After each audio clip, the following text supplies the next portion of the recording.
I guess it started with banana bread. That should have been my first clue, really. My wife, Danielle, a woman who once burned microwave popcorn and then blamed the instructions, suddenly decided she was the patron saint of school fundraisers. She went from rolling her eyes at the PTA group chat to baking gluten-free mini muffins and staying up until 2 a.m. hand-lettering posters for the spring fling. It was like watching a sitcom character get replaced by a more likable actor mid-season. Now, I know what you're thinking. Maybe she just wanted to be more involved in your son's school. Sure. That's what I thought too. For about a week. We live in Brookhill, a leafy little suburban pocket that smells like freshly mowed lawns, insecure dads comparing leaf blowers, and middle-aged affairs hiding behind community engagement. It's the kind of place where the women wear Lululemon to brunch and the men pretend they're not terrified of the local HOA president, Chuck, who has resting tennis face and 6 security cameras aimed at his own mailbox. Danielle had never once shown an ounce of interest in school events. She thought PTA moms were a cult, called them the Glitter Mafia. But suddenly she was all in. Not just dropping our son off at school, she was volunteering to stay. Running after-school arts and crafts. Organizing book fairs. Attending planning brunches every Saturday like her social life depended on it. And maybe it did. The shift was jarring. She started dressing nicer too, not for me. Not in the, I want to impress my husband kinda way. I'm talking tight jeans, tucked-in blouses, and enough perfume to choke a gymnasium. She'd always been casual, functional. Now it was like she was walking around with a spotlight over her head and slow emo music playing every time she flipped her hair. And yeah, I noticed. But I didn't say anything at first. I mean, what was I supposed to do? Accuse my wife of being too involved in our kids' education? Get mad that she was actually giving a crap? That's the kind of thing you'd hear in a divorce court and think, this guy deserves to lose half. So I kept it to myself. Filed it under probably nothing. Until the morning I stopped by school early to pick our son up for a surprise dentist appointment. That's when it all cracked open. It was a Friday, April 19th, I remember, because I was stuck behind a damn Chick-fil-A delivery truck for 20 minutes and cursed that date into my steering wheel. By the time I pulled into the school lot, it was nearly 10:30. The lot was mostly empty except for a few staff cars, and Danielle's black Honda parked sideways in a visitor spot like she'd skidded in on a getaway. That was weird. She never parks there. Ever. Danielle's the type who'll loop the block 4 times before she parks in a fire lane. She's annoyingly righteous about that stuff. But there it was, plain as day, crooked and dusty like it hadn't moved in hours. So I walked inside, signed in at the front desk, and asked for my son. The receptionist, a sweet old lady named Mrs. Lopez, chirped, "Oh, he's in class. Want me to grab him?" "Sure," I said. "Also, is Danielle here?" Mrs. Lopez blinked. "Oh, yes. I think she's around." That pause? That was a loaded pause. That was a small-town old lady knows something pause. But I smiled and nodded and acted like I didn't notice. I didn't see her in the library, the staff lounge, or the art room where she said she was helping with mural planning. But as I passed by the far end of the hallway, I saw Principal Henson's office door was closed. The blinds were down. The light was on. And I swear on my life, I saw a silhouette that looked like Danielle's bobcat moving past the window. Now, I wasn't gonna be that guy. I didn't barge in. I didn't start knocking like an insecure lunatic. I just noted it. Then I turned around, collected my kid, and drove him to his appointment with a smile on my face and a growing suspicion fermenting in the pit of my gut like warm milk. Henson. Freakin' Henson. He was recently divorced. It made the rounds on the Brookhill grapevine last December. His wife moved to Arizona, which is rich considering she posted a beach pic from Hawaii 2 weeks later with a man who clearly didn't own any shirts. He was in his 40s, tall, kinda bland in that dad you wouldn't remember at a party way, but he had this soft voice that women seem to mistake for depth. Danielle once said he reminded her of Coach Taylor from Friday Night Lights, which should have been my cue to throw up in my hands. But again, I waited. That weekend, Danielle claimed she had a PTA strategy meeting Sunday afternoon. Not brunch. Not a fundraiser. A strategy meeting. I asked where. She said Jenna's house. Jenna is a woman I've never met, who I'm fairly sure doesn't exist, but who gets name-dropped in our marriage like a ghost roommate from college. So I drove past Jenna's supposed address. No cars. No shoes at the door. No Danielle. But Henson's place? Yeah. Her car was there. Parked nice and neat this time. Like she had all the time in the world. That's when I knew. Not guessed. Not suspected. Knew. And once I knew, I started planning. Not with rage. Not with tears. With precision. Because here's the thing. You want to play suburban PTA queen while screwing the guy in charge of the bake sale budget? Fine. But you don't get to walk away with your reputation intact. Not in Brookhill. Not in my town. Not when I know how to use a USB drive. The first rule of catching a cheater in the suburbs is simple. Don't act like a guy who's catching a cheater in the suburbs. You don't rage. You don't cry. You don't start asking questions you already know the answers to. You play it cool, friendly, helpful, and you let them think you're 2 steps behind while you're setting the whole chessboard on fire behind their back. So I smiled. That night, after Danielle came home from Jenna's, I was waiting at the kitchen island flipping through a catalog of patio furniture like I hadn't just tailed her halfway across town. She walked in all glowing and windswept, smelling like citrus body spray and guilt. The smell hit me before she did. "Hey, babe," she said, dropping her purse a little too fast. "Sorry, I'm late. We lost track of time." I replied, still flipping pages. "No worries. You guys get all the strategies figured out?" She froze for a fraction of a second. "Just long enough." "Oh. Yeah," she said. "We were going over the budget for the end-of-year gala. Trying to nail down the raffle prizes and finalize the catering." "Nice," I said. "Didn't know PTA was turning into a Fortune 500 company." She laughed too hard. I smiled again, put the catalog down, and offered to heat up dinner. That's the part that really made her uneasy, me being nice. She kept watching me like I was about to sprout a second head. Because if Danielle's got one weakness, it's thinking she's smarter than everyone else in the room. So when the other person doesn't react how she expects, she spirals. Perfect. The next few days were textbook. She got extra sweet. Asked how my day was more often. Even initiated a little affection, not a full-on romantic renaissance, just enough to keep the illusion going. Which told me exactly how guilty she was.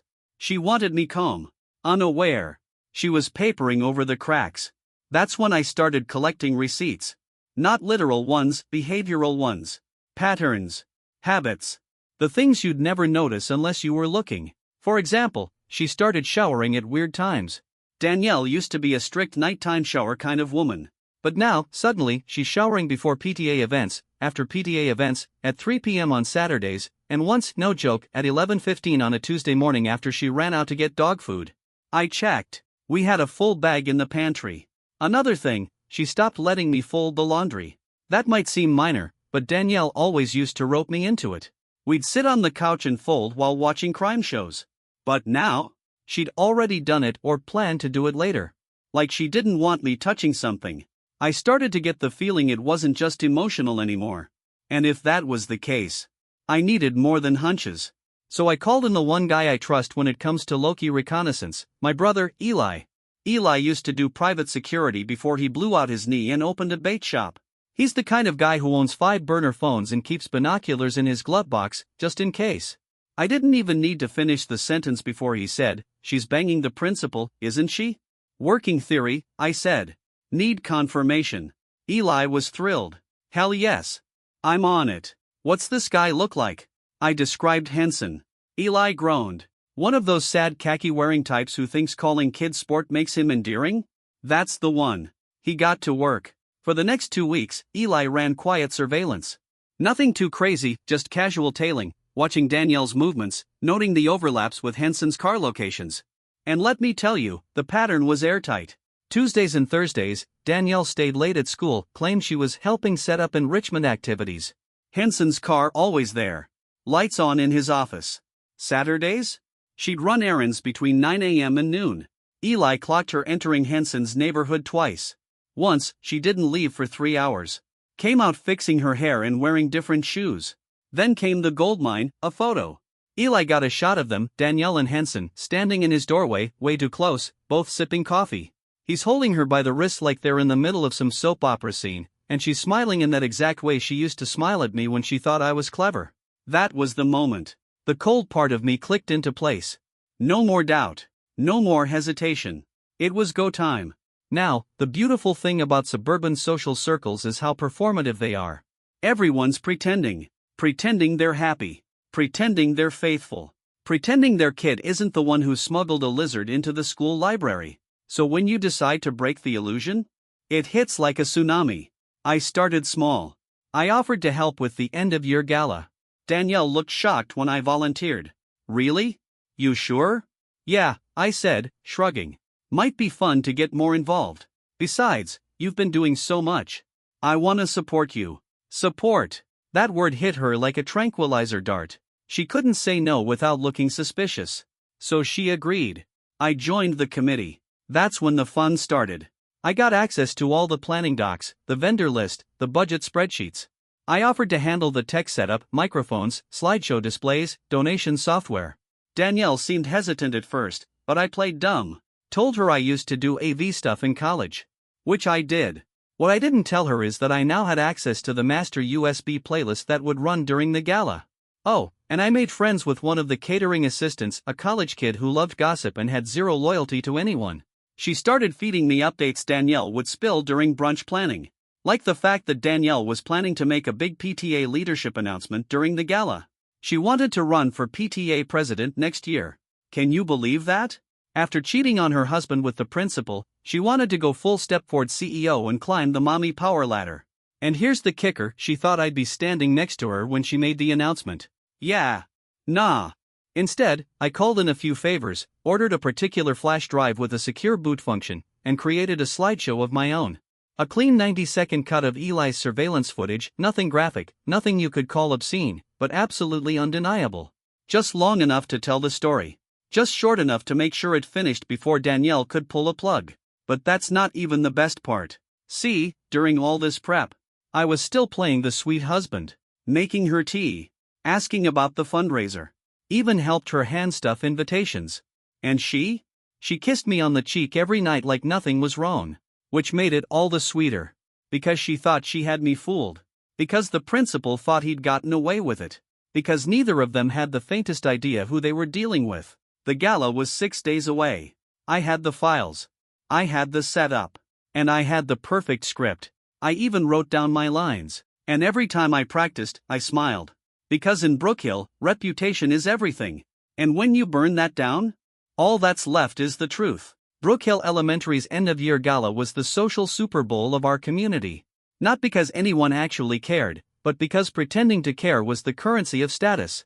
It was held every May in the school gym, transformed by Pinterest boards and unpaid mom labor into a glittery hellscape of tulle, lights, and hors d'oeuvres from whatever caterer gave the deepest discount.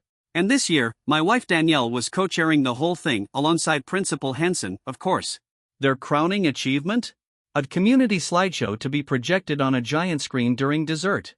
It would showcase highlights from the year: field day, bake sales, awkward choir concerts where third graders shrieked off-key like caffeinated pigeons. It was the moment parents teared up, clapped politely, and convinced themselves they were raising future Nobel laureates instead of sticky-fingered screen addicts. Guess who volunteered to put the slideshow together? Yep. Yours truly. Danielle practically melted with relief when I offered. You're seriously saving me like 10 hours of work, she said, hugging me tightly. I'll owe you. You already do, sweetheart. Now, I didn't just throw a bunch of photos into PowerPoint and call it a day. No, I curated it. Made it beautiful. Touching, even. I put the kids front and center. Teachers laughing. Parents smiling. I wanted people invested, lulled into that warm fuzzy headspace. Because then right when the mood was perfect, that's when it would hit. At exactly 13 minutes and 45 seconds into the slideshow, it would cut to black. No sound. Just a title card, Community Matters. Then it would fade into the first of 5 short video clips, all filmed from a distance, silent, time-stamped. Danielle and Henson standing close. Laughing. Hugging. Her hand on his chest. Him brushing something off her cheek that wasn't there. Her looking up at him in a way no married woman looks at her kid's principal unless she's already seen the inside of his bedroom. And after those clips, one final photo. A still of them from Eli's shot, drinking coffee on his porch like some bad romance novel cover. Underneath, a sentence. Leadership begins at home. Fade to black. Applause optional. I timed it all out. Coordinated it with the playlist. I even spliced in a short fake corrupted file error message at the end so it would look like a technical glitch, not sabotage. I didn't want to tip my hand too early. You might think I was being cruel. But here's the thing, Danielle made me complicit. Every lie she told, she wrapped me in it. Made me nod along, smile in photos, eat stale cupcakes while the man she was sleeping with stood 10 feet away handing out raffle tickets. That's the part people forget about cheating. It's not just the betrayal. It's the humiliation. And I wasn't about to be humiliated quietly. The days leading up to the gala were a masterclass in performance. Danielle was stressed, obsessing over the balloon arch and whether we had enough sparkling cider. I offered to help, took on extra tasks, even went with her to pick up last-minute decorations from a party supply store. "Have I told you lately how amazing you've been?" she asked as we loaded boxes into the trunk. "Only 3 times this week," I said, smiling. "But I'll take it." She leaned in and kissed me. A real one. Not the chaste cheat version. Full-on lip lock in the middle of a parking lot, like we were 25 again and didn't have a mortgage. And I let her. Because that kiss was going to play in my memory when the screen went black. That night, I triple-checked everything. The USB was hidden in the lining of my coat along with a backup, just in case. I'd programmed the file to autoplay once plugged into the AV laptop. The moment someone hit play, it was locked in. But I wasn't done yet. I'd also sent an anonymous email to 2 local reporters. Subject line, "Scandal brewing at Brookhill Elementary?" The message was short and vague. Just enough to raise interest. I didn't include the footage. Just a teaser, the principal and a married PTA mom may have more than community service in common. All will be revealed at Friday's gala. I figured at least one of them would show. And they did. Friday came fast. Too fast. Danielle was a bundle of nerves that morning. I kissed her on the forehead as she fussed with a clipboard. "You're gonna crush it tonight," I said. "God, I hope so," she muttered. "The board is already breathing down Henson's neck about budget stuff. If this event goes well, it might turn things around." "Oh, it'll be memorable, all right." I dropped our son at school early and stayed behind to help with setup. Tables. Chairs. The cursed balloon arch. Danielle was running around like a campaign manager on primary night. Henson showed up around noon in his signature khakis and pastel shirt combo, trying to look approachable. We shook hands like nothing was off. Funny thing about cheaters, they're always surprised when you already know. By 6 p.m., the place was packed. Parents dressed like they were going to prom. Teachers making small talk over Costco shrimp cocktail. The gym buzzed with polite laughter and the occasional clink of sparkling cider flutes. Danielle looked radiant. She wore a deep blue dress I'd never seen before. Probably new. Probably chosen for someone else's eyes. But she smiled at me like I was still her person. And for a few minutes, I let her think I was. Dinner was served. Awards were handed out. And then, right on cue, Danielle stepped up to the mic. "Thank you all for being here tonight," she said, her voice echoing off the gym walls. "It's been an incredible year. We're so grateful for our amazing staff, our students, and of course, our families." Soft applause. "We have a very special video to show you tonight, a look back at the memories we've made this year. Please enjoy." She stepped down. I walked over to the laptop, USB in hand, and gave her a wink as I plugged it in. "Break a leg," I said. She smiled. The lights dimmed. The first chords of some acoustic Coldplay knockoff started playing. Photos faded in and out. Kids running sack races. Parents at bake sales. Teachers pretending not to hate pajama day. People chuckled. Some wiped away tears. It was perfect. And then, it wasn't. At minute 13, the screen cut to black. There was a beat of silence. Some confused murmurs. Then, "Community matters." And the first clip rolled. At first, people weren't sure what they were watching. It was grainy. Distant. But as the faces became clearer, as people recognized Danielle, in a trench coat, leaning against Henson's front door, the mood shifted. A few gasps. One whispered, "Oh my God." Another clip. Different day. Same porch. Same body language. Then another, this one inside a car, the two of them laughing, her hand on his arm. By the time the final still hit the screen, them on the porch, sharing coffee like a couple in a toothpaste commercial, the gym had gone dead silent. Leadership begins at home. Fade to black. The projector shut off. Silence. No applause. Danielle stood frozen near the punch table, face drained of color, mouth slightly open. Henson? He looked like someone had kicked him in the kidneys. And me? I stood by the AV table with my arms crossed, expression unreadable. Nobody moved. Until a hand went up. A small, wiry man in a tweed jacket stepped forward and said, "I'm with the Brookhill Gazette. I have some follow-up questions." And just like that, it was no longer just a scandal. It was a story. And we were only halfway through. There's a sound I'll never forget, the slow, confused ripple of people realizing they just witnessed the social equivalent of a pipe bomb going off in a middle school gymnasium. At first, nobody moved. The video ended. The projector went dark. And the only thing filling the silence was the nervous creak of folding chairs and someone's kid crunching a Capri Sun like nothing had happened. Danielle was standing by the raffle table, frozen. Her fingers still clutched the edge of a clipboard like it was a life preserver and the Titanic had just hit the bottom of the ocean. Her mouth opened once, closed, then she turned to look at me. And I smiled. Not a grin, not a gloat, just a simple, tired smile. Like someone who had finally, after months of quiet erosion, let go of the last sandbag and watched the dam burst. Across the room, Henson was backing away from the laptop table like it had just grown fangs. His pale little khaki-wrapped legs carried him toward the hallway with all the stealth of a man who knew this would cost him more than just his job. And me? I stayed right where I was. Hands in pockets. Calm. Watching it all.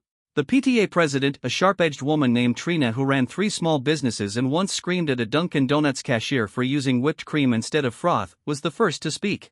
"What the absolute hell was that?" she said, her voice slicing through the air like a thrown fork. People murmured. Whispers turned into buzz. Parents looked around like they'd just been filmed without consent, which, technically, they hadn't. But the vibe was contagious. Suspicion breeds panic. Panic breeds gossip. And gossip? Gossip is fuel. I made sure to look surprised. Tilted my head. Walked over to the laptop. "Huh," I said, tapping a few keys.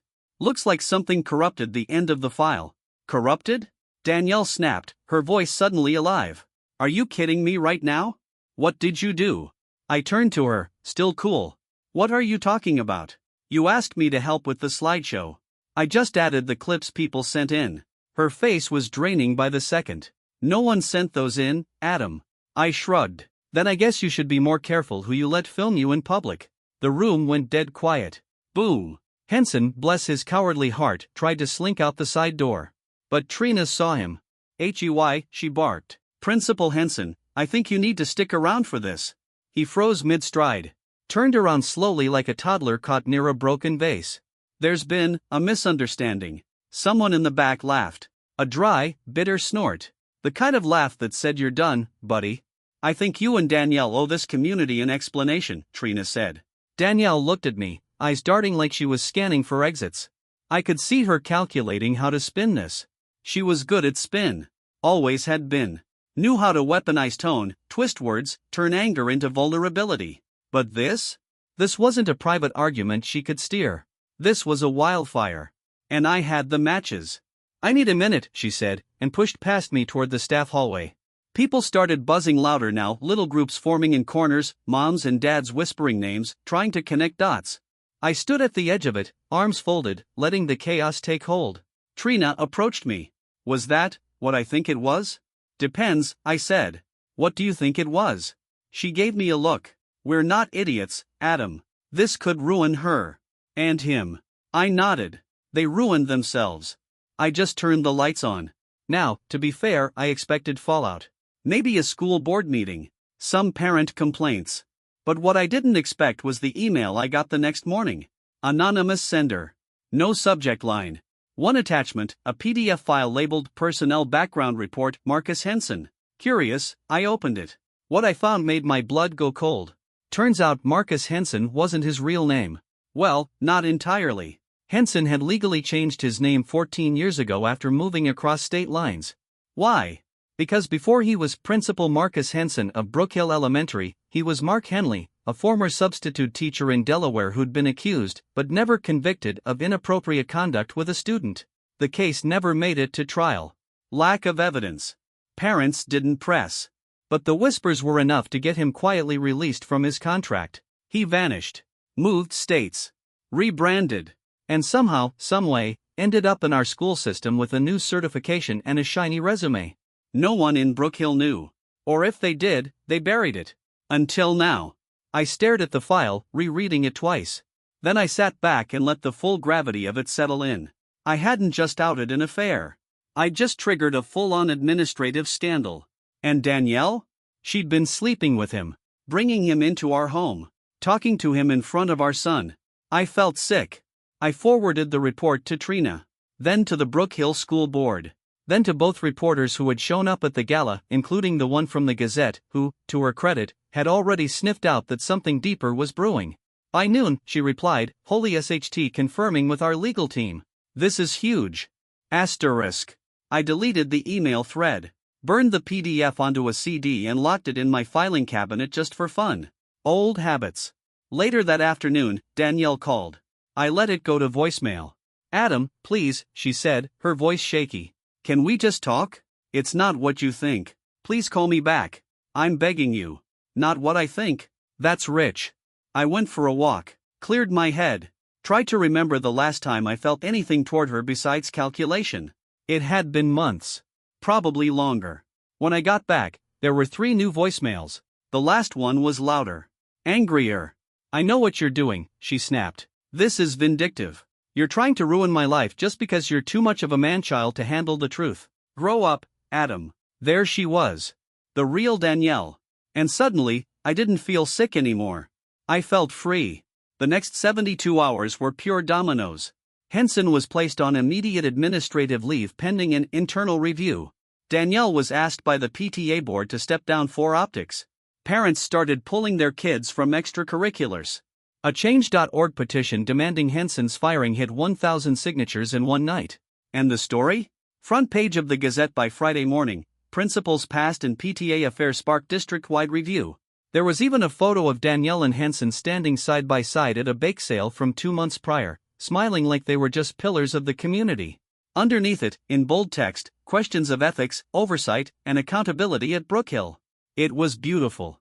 But we weren't done. Not yet. Because while Danielle was busy trying to scrub her LinkedIn and calling every PTA mom she knew to clarify the narrative, I was preparing the final piece. The gala had been the reveal. This would be the reckoning. There's something fascinating about watching someone spiral in slow motion, especially when they still think they're steering the wheel. Danielle, bless her delusional heart, spent the next week frantically stitching together the shreds of her reputation with dental floss and denial.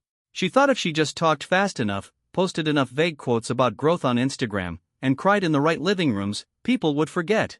But Brookhill has the memory of a bitter ex-wife with a wine subscription. People love a fall from grace, especially when it involves someone who once smugged their way through a bake sale with gluten-free brownies and a $300 hair blowout.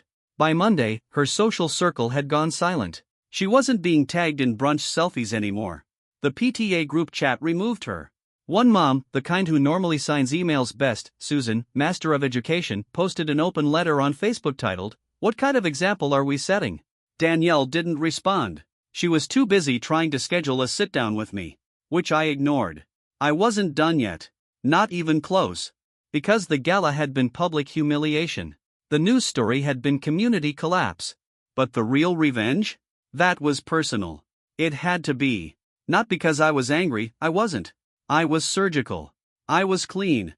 I didn't want her to cry. I wanted her to understand exactly what she'd done. And who she'd done it to. So I made an appointment with a lawyer. "Divorce?" he asked. Eventually, I said. But first, I need to make sure I own the ending. What followed was the best 3-hour session of my adult life. See, Danielle and I had a prenup. Her idea, ironically. She made more money when we got married, back when she was the breadwinning consultant and I was still growing my marketing business. She insisted it was just smart. Said it protected both of us. And it did. Sort of. Because what Danielle didn't account for was that her ironclad little document had a moral clause buried in section 4.3, right between asset protection and property retention. It stated, in plain legalese, that in the event of proven marital infidelity, the offending party forfeits their share of any joint assets acquired post-marriage. Let me translate that for you: if you cheat, you lose the house. She had signed it. She had it notarized. She'd even bragged about how bulletproof it was over dinner once with her work friends. And now, it was the razor wire around her neck. I just needed one more thing to seal it: undeniable proof of intercourse. Texts, photos, or something physical. And that's when the universe decided to hand me a gift. It came via package. No return address. Just a small padded envelope sitting on my porch 3 days after the gala.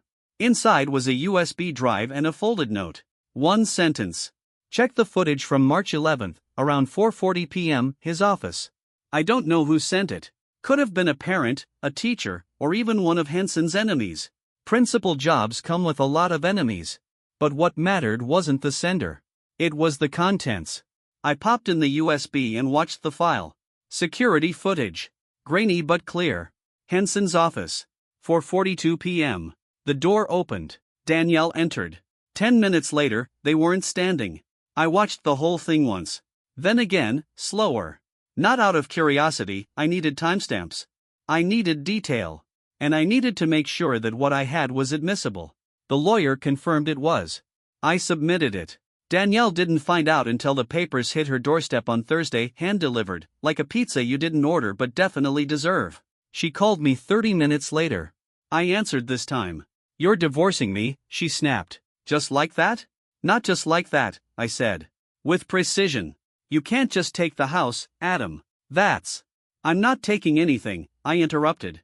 "You're giving it." Section 4.3. "Remember that bulletproof prenup you were so proud of?" Silence. I could almost hear her jaw clench. "You can't prove." "I can," I said. March 11th, 4:40 p.m. Your PTA prep session in his office? That was a real masterpiece. Dead air. "Then, you're a monster." "No," I said. "I'm the man you cheated on. The difference is I planned better." Click. It was beautiful. But here's where things got interesting. Because while I was busy collecting my trophies, someone else was stirring the pot. The Brook Hill Gazette published a follow-up. This time, they dug into Henson's licensing records and found discrepancies. His certification had a 2-year gap no one could explain. The alias angle was still unconfirmed publicly, but it didn't matter. The court of public opinion had already ruled, the guy was slime. And the school board? They went full damage control. An emergency meeting was called. Staff were interviewed. Danielle, now exiled PTA royalty, was asked to submit a statement. She did, and it leaked. It was something.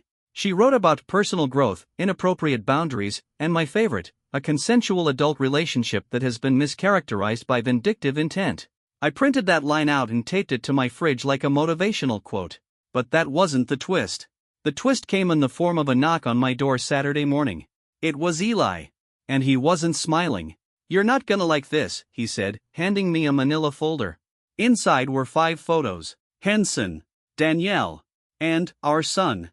At the park, sitting on a bench, sharing an ice cream cone. One photo, Danielle wasn't even present. It was just Henson and my boy. "What the hell is this?" I said, my voice sharper than it had been in months.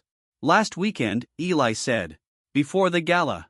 I looked at the date. March 9th, 3 days before the footage in the office. I stared at the images, something tightening in my chest. See, I knew about the affair. I'd prepared for it. Rehearsed it. But bringing my son into it? Letting him near the man she was sneaking around with? That wasn't cheating. That was endangerment. And suddenly, the revenge wasn't just mine anymore. It was legal. I called my lawyer. Asked what it would take to push for full custody. He asked if I had evidence that Henson posed a risk. "I might," I said. "If someone dug deep enough." And just like that, the last stage came into focus. It wasn't about scandal anymore. It was about protection. And Danielle? She didn't even know the final hammer was coming. Not yet. But she would. Because I wasn't just taking the house. I was taking our son, too. Divorce is boring. That's something no one tells you. It's not fire and passion and tear-streaked speeches like in the movies. It's logistics. Emails. Paperwork. Sign here, initial there. Half the time, you feel like you're refinancing a car, not ending a decade-long marriage. Except, of course, when children are involved. Then it becomes something else entirely. I had no interest in punishing Danielle for sport. I'd already done that, in full view of the Brook Hill community. No, now, it was about protection. About making sure my son never sat across from another man at a park bench licking ice cream and calling him Coach Mark while his mother watched with folded arms and a lie locked behind her eyes. So I filed for primary custody. The petition was clean. Factual. Not emotional. My lawyer attached a motion citing reasonable concern for child welfare based on proximity to a non-vetted adult male with a controversial disciplinary record. The phrasing was careful. Clinical. But the subtext was screaming. And Danielle? She didn't take it well. She stormed into my lawyer's office the next day unannounced, claiming she was being character assassinated by a bitter ex with too much free time and a god complex. Security escorted her out. Later that night, she showed up at my front door, not angry, just desperate. "Please," she said, standing on the porch in leggings and a hoodie that looked like it hadn't been washed in days. "Don't do this. Don't take him away from me." "I'm not," I said. "You did that yourself." Her face twisted. You're using him. You're weaponizing him to hurt me. No, I replied. I'm removing him from a situation where his mother doesn't know how to protect him. You brought a man into his life who lied about his identity, who has a documented history of inappropriate behavior, and who you were actively sleeping with behind his father's back. I didn't know. Exactly. That shut her up. I didn't let her in. Just stood there. Watching. Letting the weight of her own decisions rest on her shoulders. She left 10 minutes later, after trying one last angle, tears. Real ones, probably. But by then, the part of me that would have softened to them was long gone. The custody hearing was scheduled for 2 weeks out. In the meantime, I kept things civil for our son. Pick-ups. Drop-offs. Brief, silent exchanges at the curb. I didn't talk about her. Didn't feed him details. Kids know more than we think, and I didn't want him carrying the weight of adult failure on his back. But I also didn't hide from the truth. When he asked why mommy wasn't living with us anymore, I told him, because adults sometimes make mistakes, and some mistakes are too big to live together through. He nodded. Didn't cry. Just picked up his Legos and started building again. And then, 3 days before the hearing, the final twist dropped. It came in the form of a phone call, blocked number, 7:13 a.m., just as I was making eggs. The voice on the other end was slow, male, and unsettlingly calm. Is this Adam? It asked. Who's asking? You don't know me, the voice said, but I knew Mark. Or, as you call him, Marcus Henson. I didn't say anything. Just waited. I saw the story in the paper, he continued. Saw your name. Figured you'd want the rest of it. The rest of what? The proof, he said. Of what he did. Back in Delaware. With the girl. Now, here's the thing, up until that point, Henson's past was rumor. Smoke, not fire. Enough to create a PR disaster, sure, but nothing that would land him in jail. Nothing that would trigger registry-level fallout. But this guy? He had the fire. He was the older brother of the girl. Said he kept everything. Emails. Screenshots. Even a voicemail the guy had accidentally left years ago, drunk and disgusting. He never released it, he said, because his family wanted to avoid the circus. But now, seeing Henson back in a school, cozying up to another kid's mom? That flipped the switch. I want him exposed, the brother said. You do what you want with the file. Just make sure no one else's kid ends up in the dark. The email came 20 minutes later. 2 zipped folders. One with communications between Henson and a then 15-year-old student. The other with a voice memo. It was him. Slurred. Rambling. Mentioning things no adult should ever say about a child. I listened once. Then again. Then sent it to my lawyer. We filed a police report the next morning. Didn't wait for the school board. Just handed it over. Let the system take it from there. Henson was arrested 2 days later. Charges still pending, but with the file in public hands, his career was over. And Danielle? Well, she was subpoenaed. As a potential witness. And possible accomplice. That part didn't even come from me. It came from the DA. Apparently, when you spend 3 months with a man under an alias, introduce him to your child, and coordinate private rendezvous while also co-chairing elementary school fundraisers, the law starts to wonder what you did know and when. She called me that night. Didn't yell. Didn't plead. Just asked, how far are you going to take this? I didn't answer right away. Just watched the pot of pasta boiling on my stove and said, far enough that our son never has to wonder if I could have done more. The line went quiet. Then she hung up. The custody hearing came and went. I won primary. She got supervised visits every other weekend, pending the outcome of the investigation. The judge read the documents, paused, and asked her one question. Did you know about his prior misconduct? Her voice cracked. No, she said. Are you sure? He asked. Long pause. Yes. But her hands were shaking. Case closed. The house became mine legally 3 weeks later. I didn't celebrate. Didn't toast. Just stood in the doorway that night, after putting our son to bed, and looked at the space we used to share. Same walls. Same furniture. But it didn't feel like a victory. It felt like the scene after the explosion. Quiet. Smoldering. Final. Brookhill moved on. Sort of. The PTA reorganized. The school district brought in an interim principal and launched a full review of their hiring process. And Danielle? She moved into a small apartment near the edge of town. Quiet place. Close enough for visitation. But far enough that I didn't see her at school pickups anymore. I heard she tried to get her old job back. Didn't work out. Apparently HR found the article. As for me, I didn't remarry, didn't start dating. I focused on work, on my son, on rebuilding the part of myself that had been quietly corroding long before I saw her car outside Henson's house. Sometimes people ask if I regret it, the public exposure, the USB, the total annihilation. I don't, because revenge isn't about rage. It's about clarity. It's about holding up a mirror and letting them finally see who they are, without the flattering angles. Danielle built a life on image, on curated perfection. And when that cracked, she doubled down. Me? I just let the cracks breathe. I let the truth walk in the front door. And in the end, she handed me everything. The house. The story. And our son safe, whole, and never once asking, "Where's Mr. Henson?" I don't know where he is. And I don't care. Because in the end, I didn't burn her life down. She lit the match.